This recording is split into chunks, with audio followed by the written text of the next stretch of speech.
Welcome.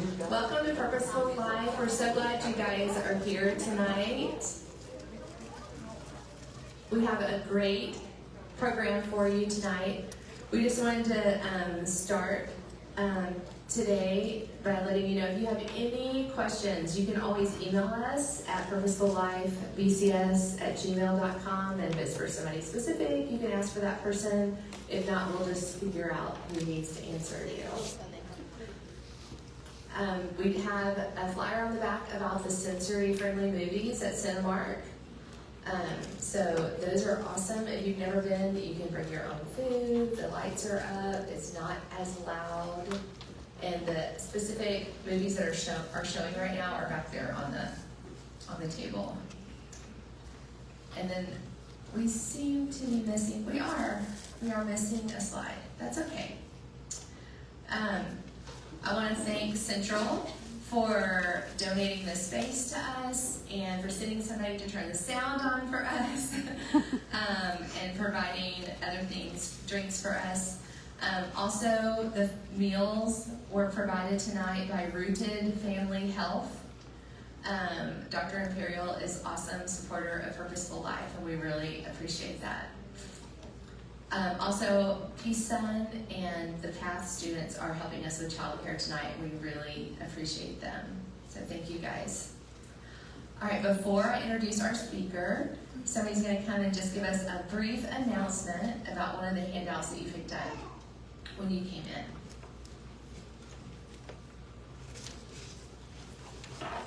Thank you, everyone. How is everyone doing today? Good? Awesome. So here at the door, you've picked up tonight's program and also a flyer that's about 3 online trainings provided by Texas A&M University.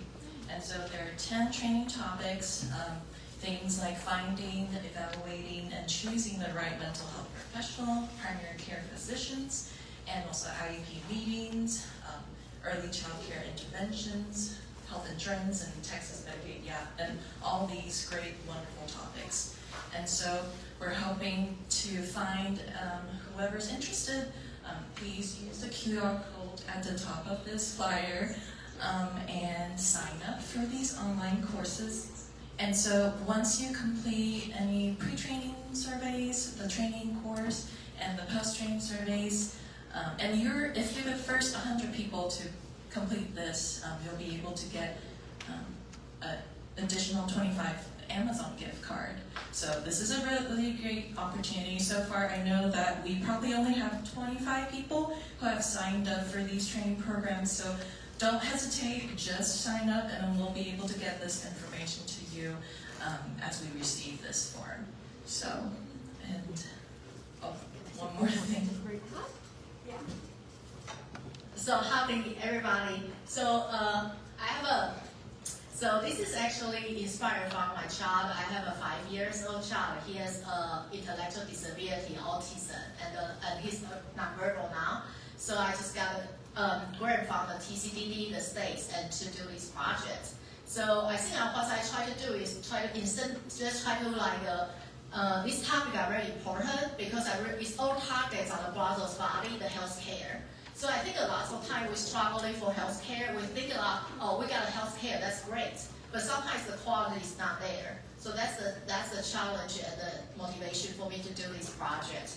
So actually my students say we provide a very nice incentive.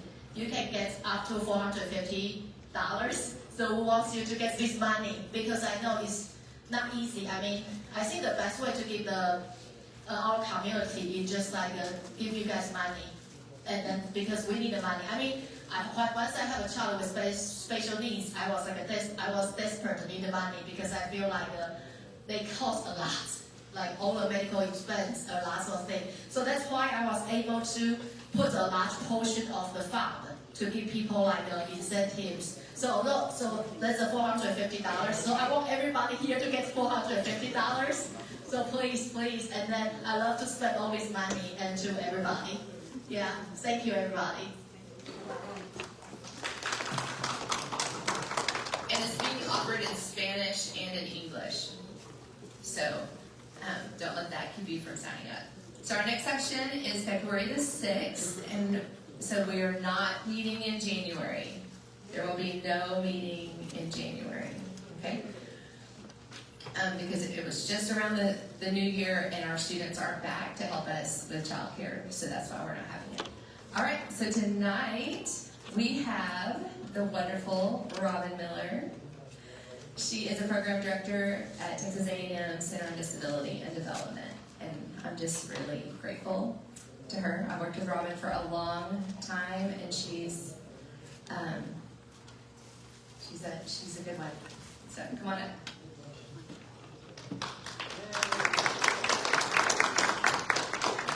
Can you hear me okay?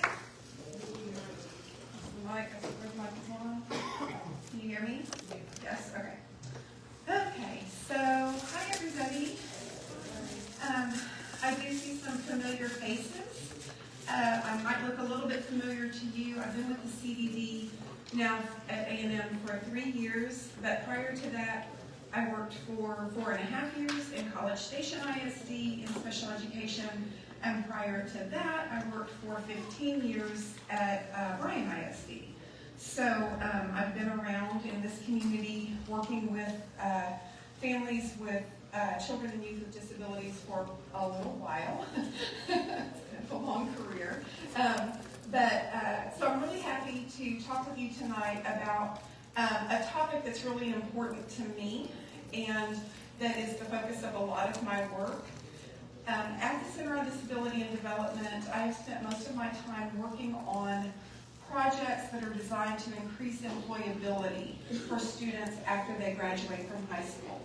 And that could mean going on to college, it could mean going on to a specialized training program or a technical school, or it could mean going straight into the workforce. As we know, that can be a challenge. There are a lot of barriers that we can encounter along the way to employment. And so today we're going to talk about the concept of employment first and what it means, and then some of the ways that you can support that road to employment and to a meaningful, genuinely purposeful life for your child, no matter what stage of that journey you're on right now. So, let's see if I don't know what happened. Oh, it is going to work. My remote can't decide whether it wants to work or not. So, like I said, we're going to talk about the idea of employment first, and we're going to start with a little video.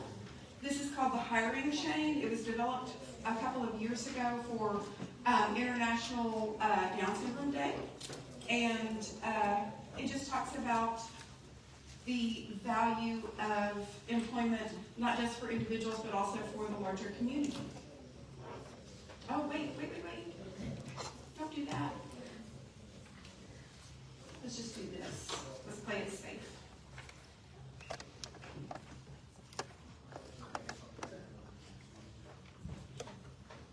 It's being very strange. It's really super glitchy.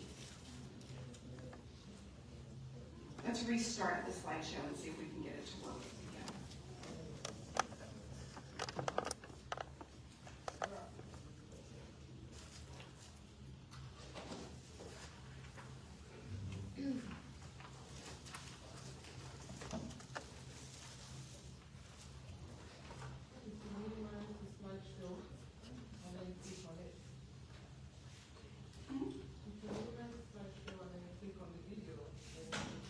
See if we can do it that way, and then we'll go back to, there we go, okay.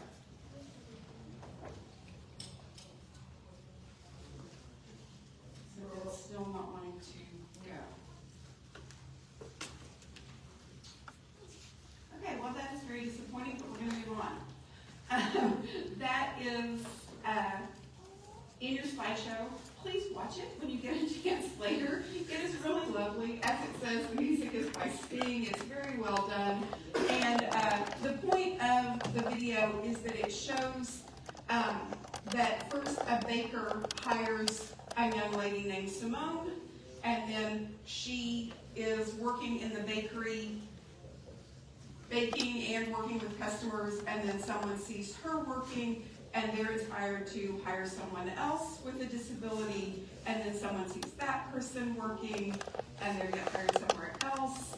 And so you see people with disabilities having really genuine, meaningful jobs in bakeries and on farms and in a barber shop and a dentist's office and a law firm and all different places across the community. And everybody's seeing the value of all of those workers and all of those rich resources that we know our kids can bring to the table. And then at the end, the baker who did the first hiring sees the person working in the barber shop and has no idea that he has set off this whole chain of events by having belief in Simone, the first person who got hired. So please watch it later. It's really great. We're going to go back to the slideshow now.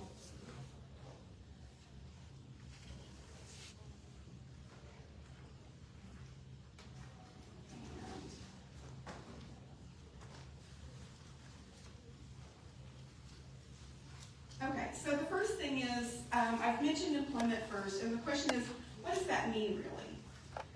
When we say employment first, we say it a lot as professionals in the disability field and in the education field. Legislators and politicians and policymakers talk about it a lot. Advocates talk about it a lot. But it's not always defined for everybody else who's hearing them talk. So what does it mean exactly? Well, it's a couple of things. The first thing is that employment first is a philosophy. So you can see the APSE statement on employment first. APSE is a national organization that supports the idea of competitive, integrated, community-based employment for everyone with disabilities. And we do have a chapter here in Texas if you want to get involved in that. But as APSE says, employment first means that employment in the general workforce, so out there in the community, in a typical business, in a typical way, working along non-disabled peers, is the first and preferred outcome for any publicly funded services for all working age citizens with disabilities, regardless of the level of that disability. So whether it's funding from Texas Workforce Commission or Health and Human Services, Medicaid waivers, the goal of all of that, the first job should be to try to gain employment. If employment isn't possible right now, then the goal should be meaningful engagement and training that will open more doors in the future. So first off, it starts as a philosophy. It's also a real commitment.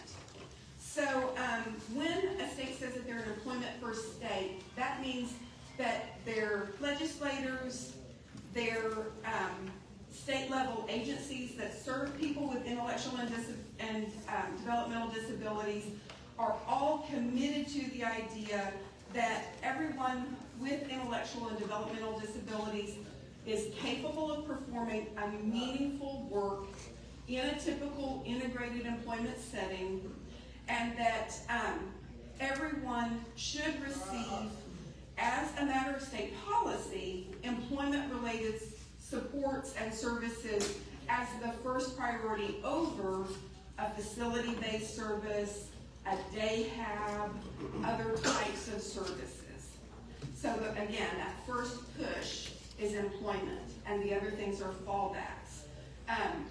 And that also that work should be at least minimum wage or the prevailing wage. So if everybody else is making 25 bucks an hour, it's not okay to pay me 15 or minimum wage just because I have a disability. I should be receiving the same pay and the same benefits as my coworkers who are at the same level in my workplace. And it's also, at least in Texas, the law. So Texas was one of the first 6 states to pass employment first legislation.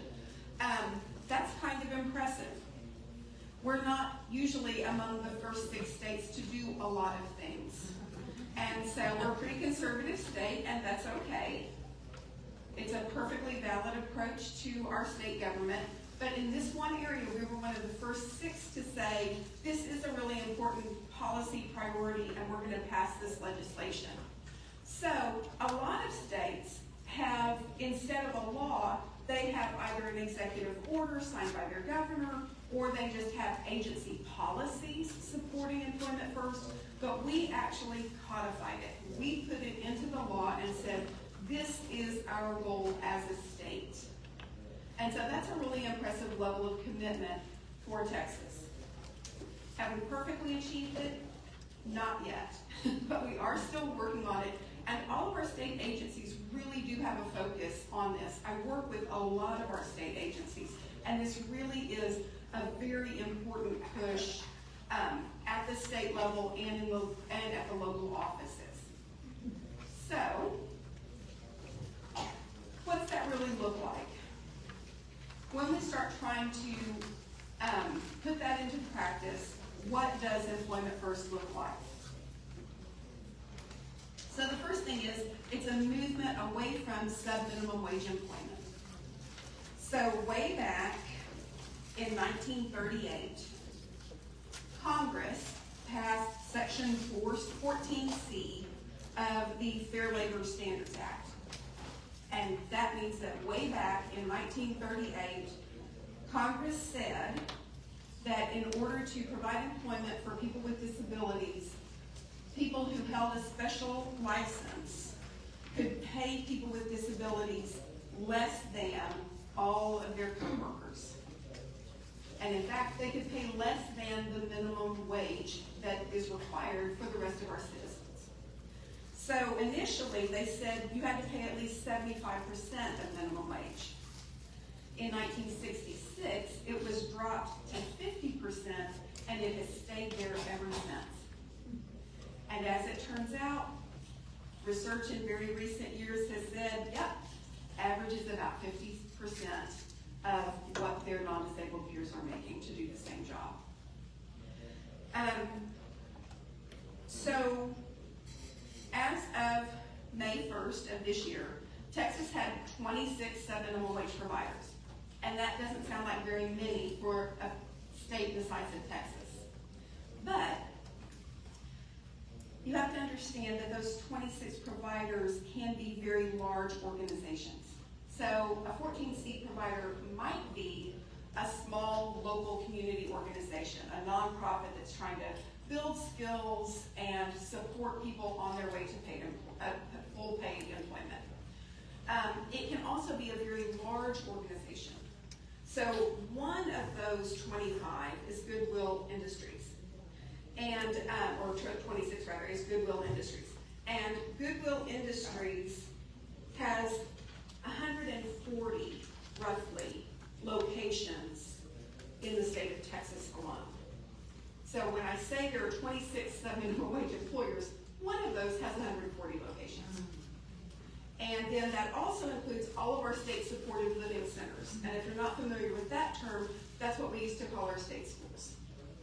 And so those have large sheltered workshops.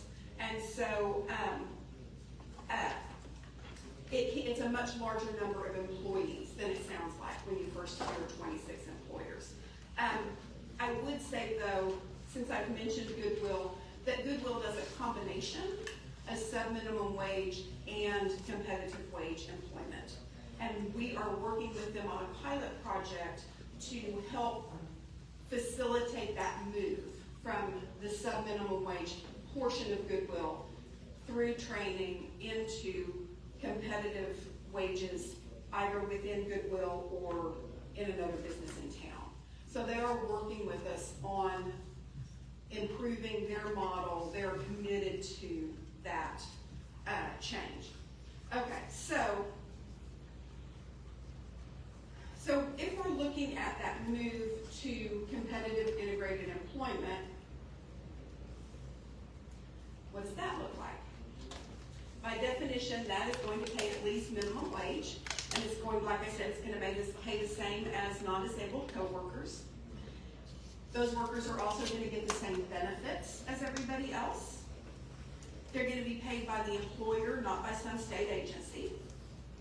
We do have programs, for example, Texas Workforce Commission has Summer Earn and Learn that you may be familiar with, and they have a program called Paid Work Experience, and an internship program where TWC pays the salary of that person for a short period for the sake of training and for the sake of them having job experience. But that's a stepping stone to true competitive integrated employment where the employer would be paying them. And then it could be full or part-time, depending on what's available and on the employee's preference, just like everybody else. It should provide opportunities for advancement. So if I start as a Walmart greeter, I should not end as a Walmart greeter. I should have opportunities to do new things.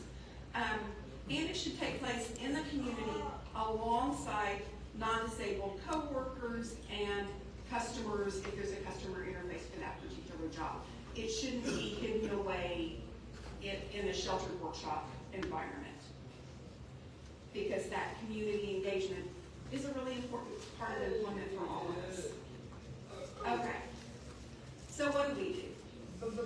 How do we prepare our kids with or without disabilities for employment? The first thing to know is that your expectations matter. Society often tells us that we should lower our expectations. That, that's really not going to be an option for your child. You need to be thinking about these things instead. But research shows us that students are much, much more likely to be employed if parents expect them to either go to school or be employed after they graduate. And also that on top of that expectation, an active family engagement in the process of preparation is really vital for that step to employment. And so no matter how much I, as a teacher, tell your student you should work when you graduate, if they're not hearing that and thinking about it at home, that really affects the likelihood that they will be engaged in meaningful employment as an adult. And we also know that the more engaged we are and the higher our expectations are, the more likely the school is to think critically about really how well they're preparing our kids for the transition to adulthood and making sure that they're thinking about long-term employability as opposed to just thinking about where the student is now and the very next step, that they're really thinking long-term. And so all of those things affect that outcome. The other thing that really makes a difference is paid employment during high school. And so any paid job, a little bit of time after school, a short-term summer job, summer earn and learn, which is just a few weeks long, a paid internship, TWC's paid work experience, which can happen during the school day, classes like career prep that also can happen during the school day. That little bit of employment, that one experience, drastically increases the likelihood that the student will be employed as an adult and will maintain employment as an adult. Why is that? Think about everything you learned during your first job. My first job was with a documents company, and that means that way back before anything was electronically saved, we had all these doctor's offices and banks and law offices and everything that all had all these paper records. And the company that I worked for set up gigantic filing systems to house those records. And then once those were no longer active, we took the paper copies back, we microfilmed them, shredded them, destroyed the originals, and sent the microfilm version back to the company. My summer job was to stand at a shredder, an industrial shredder, and do this, and feed paper into the shredder all day long. And when the bag got full, I ran around and I packed it down and I filled it some more until it couldn't hold anymore, and I tied it up and I threw it in the corner, and I worked literally until there was no room left for me to work. And when that happened, I got to glue envelopes onto the front of a file folder, like for patient charts. And it was solid glue that had to be melted down on a hot plate. And so it made the office smell bad. So everybody really liked it when I came up front to do that. But what I learned from that was I survived my first interview. I learned all of the things that I had to have in order to apply. I learned how to fill out an application, how to dress appropriately for the type of job that I had. I knew that I had to get myself up, out of bed, and from Portland to Corpus, which is about 30 minutes away, in time for work. I learned the value of my coworkers. I learned about other duties as assigned, like vacuuming the office at least once a week and helping empty the trash. I learned that when I started going to the movies or going through a drive-through or picking out a new outfit, I could calculate the cost of that and how many hours I had worked to pay for it. And suddenly money became a lot more important to me. And a lot of those things became less important to me. So I learned a lot. I gained a whole lot out of that, even though it is definitely not the job I wanted for the rest of my life. It also gave me a lot of motivation to figure out what I did want to do with my life. Because I've never been super ambitious, and so I kind of fall into jobs, to be perfectly honest. But that sort of gave me a little kick in the backside to start thinking about what I really wanted, what kind of life I wanted, and what kind of income and career I would need to have in order to do that. So, that's a little bit about why your expectations and your support of those goals makes a really big difference. Research shows that your expectations are, if not one of the two most important, they're the most important factor in whether your student is employed in adulthood. So when we talk about paid work out in the community on their own, without a bunch of supports, what kind of concerns and fears do you have? Let's hear from the group. What scares you about that? Yes? Transportation. Welcome to Texas, right? Terrible transportation. And so learning how to find a job that's within walking distance or biking distance, learning how to bike and navigate the area immediately around the house, learning how to use public transportation safely, learning how to recognize safe versus unsafe ways to interact with people on public transportation, possibly learning how to drive, learning to figure out the cost of Ubering everywhere, because a bus takes longer, but you got to work a lot longer to pay for that Uber ride, right? So all of those things. Transportation training can really affect that success, whether it starts with you as a family or whether it starts with the school or whether it starts with an agency like BBC that can help with those things. But what I would say to that is you never know what your child is capable of until you take that first step. And every single step, whether it is learning to navigate the neighborhood on foot, or learning to bike safely, or learning to use public transit, or getting that learner's permit, every single step moves up all of those possibilities for your child. Every single step opens a door. And if you don't take the step, you're stuck. So, any other fears? Yes? Yeah, I think my fears are the opposite, because I worry about people don't want to hire my son. Like, Worried about it? Yeah, so like, they would hesitate to hire people with disabilities. Yes, worried about the prejudice that your kids will face. There are people who do not see the value of workers with disabilities. And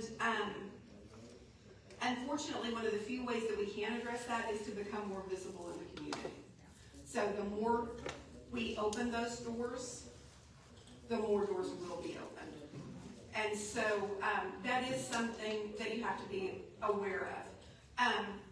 It can also be, though, working with groups like Texas Workforce Commission, or beginning with your own family connections, so you know you're dealing with receptive, safe, loving people.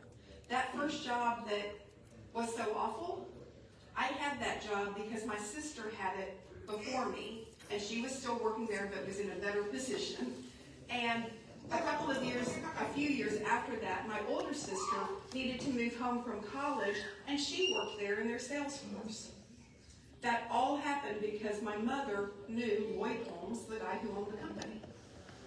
And so starting with some familiar people can be a safe way to get started.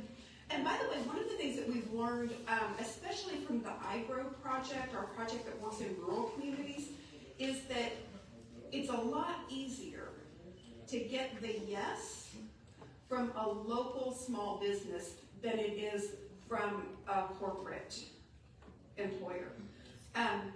There are so many levels of paperwork and approvals that can happen along the way in a corporation that it's a lot easier that, for example, if your child needs a job coach, to get a position with a job coach present, to do that through a local small company as opposed to doing it through a corporation, because you're dealing directly face-to-face with somebody who has the power to say yes, instead of having to kick it all the way up the food chain. Does that make sense? Yes.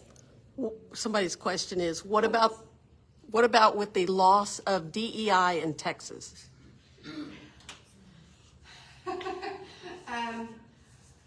So, Can you repeat the question? Oof. the question is, what about the current position of the state about DEI? So DEI is diversity, equity, and inclusion. There are federal protections for workers with disabilities. All of those non-discrimination laws are still in effect. People may not understand that. There may have to be some conversations. The good news is that I think when it comes to all of the various issues that can be included in DEI, disability is one of the easier ones in a lot of ways for people to accept. Because if somebody can show that they can do the job and get their foot in the door, that I think there's a little more openness to that. That's just my experience, but that's the experience I have. Anybody else? Yes. Being their own self-advocate. Learning to be your own self-advocate. That is super important. We're going to talk about that a lot because they do have to do that. You know, when you're in the workplace, it's just like when you went to college. Mom can't call your professor and complain that you got a D. You know, you got a D because you didn't do the work, right? D stood for didn't pass, right? So, in the workplace, the same thing. If I need something, if I need help, clarification, if I need an accommodation, I have to be able to advocate for myself to get that. Okay, so a few of these are on the next slide. So the common concerns that I hear the most are, oh, I'm sorry, yes? Oh, yes, here. Hi. I'm kind of worried about how do we even find out what they can do or what they'd be good at. Okay, we're going to, yeah. My son is nonverbal and he's still pretty young, so he's got a long way to go. But nevertheless, you know, I'm personally worried about, you know, what job could he even do? Is there something to help him find a job? Yeah, like how do you even get that vision for, oh, this is something that would really work for him, right? I was the same boat as you. My first job, I was a dishwasher. now I'm a nuclear physicist, but you know, you got to start somewhere. So how do you find somewhere he can start? Yeah, how do you get without him being able to express himself verbally? Because that's a big challenge. Right. So we're going to talk about that a lot in a minute. But yes, that's a very, very important question of like, if I can't envision employment for my child right now, where they are, how do I share the vision with them if I don't have it myself, right? Did I miss anybody else? I was gonna say accidents, but I think it was. Accidents, yes. Yeah, accidents in the community on the way to and from, in the workplace, all of that. Lots of possibilities there, just like for all the rest of us. Lots of possibilities for accidents. Okay, so these three are some of the most common concerns that I hear when I'm working with parents and teachers to prepare students for employability. Safety. Will they be safe at work? Will they be safe in the community getting to and from work? Will they be safe among customers and coworkers? Because it's not just physical vulnerability, it's social vulnerability too. The possibility of exploitation, that sort of thing. The most important thing there is that the time to teach all of that safety awareness is now, while you are there to catch them if they fall. All of us had to learn by taking steps, making decisions, and making some mistakes, how to protect ourselves, how to follow good safety practices, who we could trust, and your kids have to do the exact same thing. So it's important to start early and to start loosening those strings just a little bit, very gradually, so that they become more and more independent along the way. And we'll talk about that more in just a sec. Excuse me. When it comes to benefits, this is a huge concern, and understandably so. I am not an expert on benefits management. Thank goodness, that is not my field. But what I will tell you is, first off, come see us right here in February, because when we do the local disability conference, we will have sessions on how to work while managing and maintaining benefits. So real experts will be here to talk to you about that in February at the disability conference. In the meantime, what I would say is that there are very specific guidelines that Social Security and other programs have to follow, where there is a gradual step down in the benefits that they provide. So there is a floor under which you can earn up to a certain amount of money without it affecting those Social Security benefits at all. When you pass that amount, the reduction in Social Security is losing $1 for every $2 that you gain. So you're still gaining ground. There are also programs to maintain Medicaid benefits with a disability regardless of your income. There are savings plans that allow you to save for your child's future without affecting those asset limits for programs. We will have people talking about all of that, and we will have people at the exhibitor booths that will be able to share information on all of that with you. It can be done. Also, TWC has a specialized job called a Smurf, and it's spelled just like the cartoon character. They worked really hard to name it in a way that would spell that, I think, because it's a really clunky name. But a Smurf is a benefits manager, and their whole job is to help you navigate that as your student gains employment. So there are people who work for TWC and Social Security both who are there to navigate that with you. Then the other thing is a question of long-term support. Programs like TWC are time limited, so you can have job coaches and support, but only for a certain amount of time. What's less well known is that because we're an employment first state, there are certain Medicaid waivers that will pay for job supports for the long term. And so again, that's a benefits management question, but it is there, and they're just starting to really push it and make it more widely known.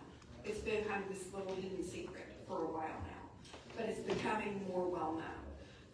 Another really creative thing that I have seen, I actually know someone who did it in my hometown where I grew up, but I've also seen some evidence of it elsewhere in my work, is considering the idea of entrepreneurship, being self-employed. Because if you can find something that your child likes to do, in the case of the guy in my hometown, it's a snow cone truck. And he has 2 locations, and he's very well known, and he's doing very well. He's very successful with it. But if you're doing that and you're bringing in money through the business, then your employees in that business can include a job coach for the owner of that company. It's a really surprising model that people don't think about, but more and more people are doing it because they don't want to have to worry for the rest of their lives about how they're going to maintain a job coach that's paid for by somebody else.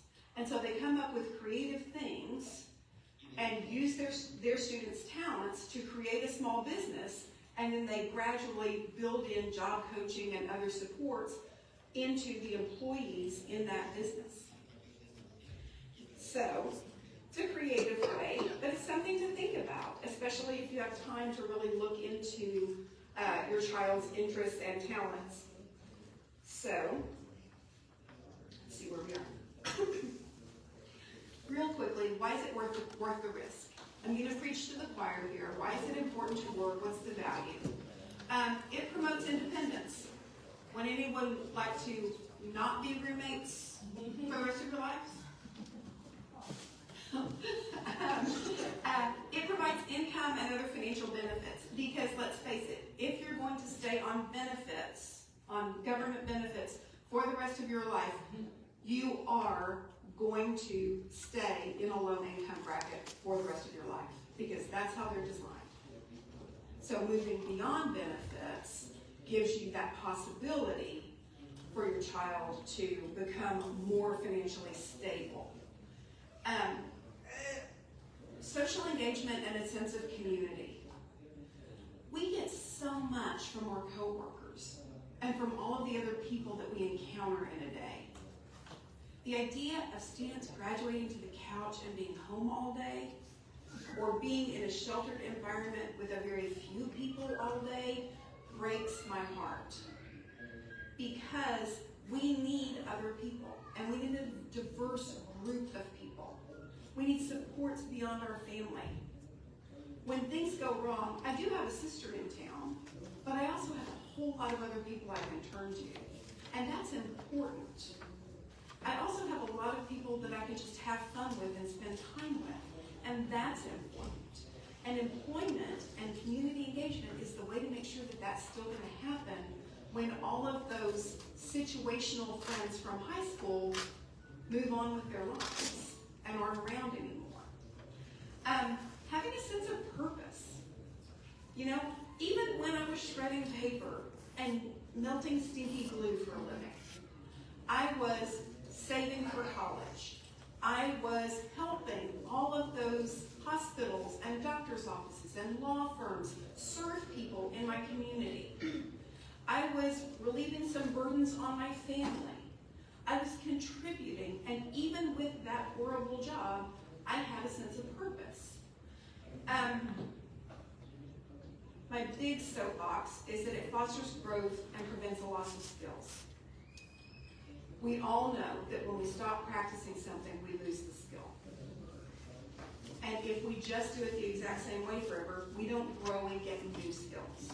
And the way to get new skills and maintain the skills that we have is to use them and to practice and to grow and to try new things. And you can't do that on a grand scale without some engagement out in the world. So that's important. The last two are things that affect people beyond our immediate families and friends. It changes the perception of disability in the community, and because it changes that perception, it fosters inclusion and creates more opportunities for other people with disabilities. One of the projects I work with is school-based enterprises. So it could be a school store. One of them is, a couple of them are electronics recycling projects that work with big recyclers in their communities. Some of them are food service, some of them are industrial, they're all different. But what I require of all of those schools in order to be part of those projects is that they have to be really integrated. And that means that the students have to work alongside their peers, and if they're rotating out of a position, they should be training non-disabled peers who are going to take over for them. They should be able to supervise non-disabled peers who are doing something that they already know how to do.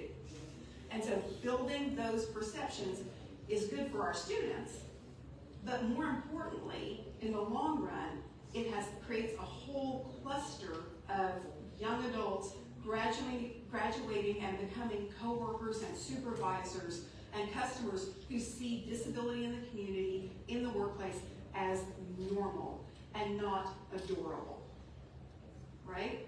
We don't want our students to be mascots and have everybody think that they're being hired because, oh, it's such a sweet thing to do. We want them to be hired because they're valued. Okay. So many soapboxes, so little time. Sorry, guys. Okay. One of the most important things that you can do to support long-term employment for your child is to start talking about their disability today. If you haven't already talked about it, talk about it on the way home tonight. For some reason, even though I know you're not ashamed of your child's disability, I know that, and yet there's a fear sometimes about discussing disability and worry that the child will feel different or embarrassed or stigmatized. But the problem is that delaying that conversation causes that stigma. Talking about it as early as possible in just normal ways about, this is just part of your life and we're all different in all different ways. This is one of the things about you that I don't have but lots of other people have. And here's some things about me that you don't have but lots of other people have going on.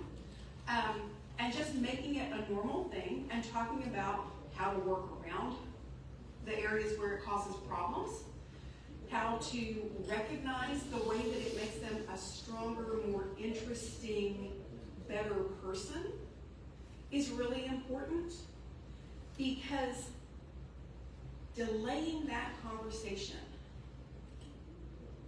can cause such embarrassment that students refuse the services that will help them make that bridge to adulthood, that make them too shy or embarrassed to talk about their disability and to get the help that they may need along the way, or to stand up for themselves when somebody is ugly, because people are ugly, right?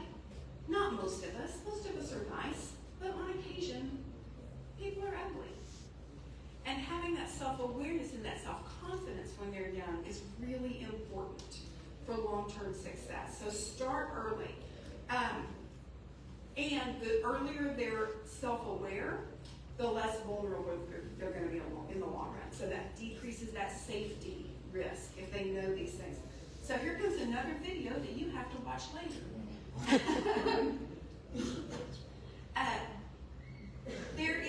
The link is at the bottom of this slide. It's the self-determination channel on YouTube. I would really, really recommend that you go to that channel and look at some of those videos and share them with your kids as they apply. This one talks about all of the rights that you have to make your own choices. Deciding who you're going to date or whether you're going to date. Deciding who your friends will be, what you're going to eat, what you're going to wear, all of those kinds of things. But it also talks about the fact that all of those decisions have certain risks and rewards, and that they have to think about those things. And that even though it's your right to choose, it's also smart to ask for advice. And even if somebody can't tell you, no, you can't do that, it might be good to listen to them to hear why they think it might be a bad choice. And so it's not just about you have the right to make your own decisions, don't let anybody push you around. It's about the fact that we all have rights, all of those rights have risks, all of those rights have responsibilities, and you have to do both. And that's a really important lesson for all of us to learn when we're growing up. So I'd recommend that you go to that channel and spend some quality time there. Some of the ways to set some high expectations. Choices, choices, choices, choices, choices. Let your kids make decisions. Whether it starts with ordering in a restaurant and speaking up for themselves, or whether it is choosing their clothing from the most basic things to, when they're older, deciding what classes they're going to take and what clubs they might be in and who they might want to hang out with. Let them take age-appropriate risks, tolerate those consequences, deal with the consequences, and learn from their mistakes. We create disability by depriving our kids of opportunity. It is important for us to be the safety net and let them gradually take chances and make decisions. Encourage independence and expect it from them. So, yes, it's time for you to learn how to set your own alarm, because I am tired of calling you 5 times every morning. It's time to grow up in that respect. It is time for you to be thinking about whether we should spend the money on this thing that you want versus this thing that we all need. You know, like giving them some responsibility and expecting them to take that responsibility if they don't start doing it on their own. Talking about your own job, why it matters, why you like it, helping them understand the value of work, talking to them about the lifestyles that they want and what it's going to cost to maintain that lifestyle. Again, how many hours do I have to work to go to the movies, right? Have them help you look at the family budget. Have them pay for the groceries and let them see that number. Have them be the one that stands at the gas pump and see that number. Gradually set those expectations for them to build that understanding. Talk about different career fields, not just individual jobs. So it's not just the job you get, but it's about how does this job get you to the next job and the next job and the next job to get you where you want to be. And again, helping them to see that all of those jobs are steps to their goals. Help them explore the world of work. Take them to your job or to friends' businesses. Talk about what happens in different places where you are. Talk about hidden jobs in the community. There's a ton of stuff behind the scenes that we never encounter as we go about our lives. They're cool jobs, and some of them pay a whole lot better than those forward-facing jobs. Things like, warehouse work, and some of those things can pay quite well if you know where to get your foot in the door and start doing, and you're aware that those jobs exist in the world. Then also start talking to them about not just the job they want. I'm going to be a video game designer. I'm going to be an athlete. I'm going to, be an influencer. Those kinds of things. Instead of that, what do you want from your job? Can you handle a gig economy, or do you need a steady paycheck and security? Do you want a big crowded place or someplace quiet? Do you like working with people, or do you find people annoying? If it's a fancy uniform, is that a sensory problem for you? All of those different little differences between different kinds of jobs that they need to think about. My son is currently doing his PhD. When he graduated from high school, he thought he was going into the film industry. He got to college and realized that he has high anxiety and OCD. And going from one gig to the next was a terrible decision. It is not the kind of lifestyle, it's not the kind of anxiety that he wanted in his world. And so he decided that he needed to look for something different, because the whole film industry is a gig economy. Fortunately, he found teaching about film, and he fell in love with that, and so he found his niche. but it was important for him to think about what he really wanted in terms of employment. Work with the school. I have I'm not going to read all of this to you, but always think about the long-term goal and where you want to be in adulthood and how you're going to get there. So I have a district in West Texas that creates a vision statement at the very first ARD. And at every single ARD, they review the vision statement. Now what do we think you're going to be when you grow up? And how do we get you the next step to get there? Look at things that will link school to work, like AskJan.com. That's a whole website about workplace accommodations and how you move from your accommodations in the classroom into the kind of support you might need at work. Check out TEA's Texas Sped Support website. For every age, they have a 2-page document online. This is skills that you want your student to have at that age, and you rate them in all of those skills. And then this page is what can we do at home to get ready for that, and then teaching and learning strategies to learn all of those skills at school and at home and in the community. So it's not just about what they're doing at school, it's about all the things that you're doing at home to support it. If your child is ready for it, have them rate themselves. That's the beginning of self-advocacy. Once they know they have a disability and you've started that conversation, if they can start looking at where they are and what they need to be better at, that's a game changer. And it starts at birth and it goes all the way to 22. So you have the whole range of skills. If you see that your child is not mastering the skills for their grade level, just go to the one before it and start there, because there's going to be a skill gap there. And once you address that skill gap, you'll be ready for the ones for your age. Okay. Build your team. Your child's team is made up of the people who love them and support them. That's your family, their trusted friends, members of trusted groups, whether that's an organization or a faith community or any other group, other people with disabilities. They need a team around them to provide that guidance and inspiration when you're not in the room. Start young, build the team, and help them be aware of all of the people who are there to support them. Teach them to turn to people besides you and siblings. Very important caveat to that, it's not your team. It's their team. If you love me, but they hate me, I'm on your team, I'm not on their team. Okay? So their team has to be made up of people that they care about and that they trust to do what's best for them.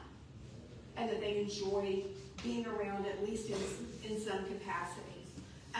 You need your own team, so if they hate me, put me on your team, right? Take your team, but remember that the people that they're working with have to be people that they trust. Okay, these last 2 slides are just a whole bunch of different resources that you can use to get you through this process. I did not put myself on any of those lists, but this slide has my email address. One of my jobs at the Center on Disability and Development is information and referral. So if you need me, if you have questions, if you don't know where to go, call me. It's part of my job, and I get credit for doing it. And it's one of the best parts because I just get to talk to parents and adults with disabilities. So that's it for me. Thank y'all. I ran a little bit over. I apologize.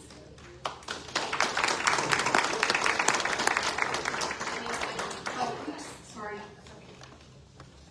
So we're gonna do our, can you hear, is this on? We're gonna do our favorite roll the dice activity, just to give you guys some opportunity to talk to each other about some of the things that we talked about if the slide is on there. I think maybe you didn't get the right slide deck. Hold on, I'm letting my email. Okay. Oh, ooh, no.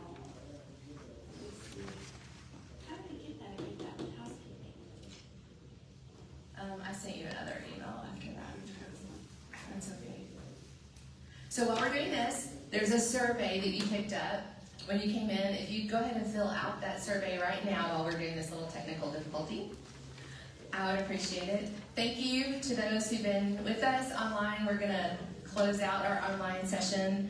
If you would, oh, she found it. That's very exciting. We hope to see you in February. Thank you. Okay, so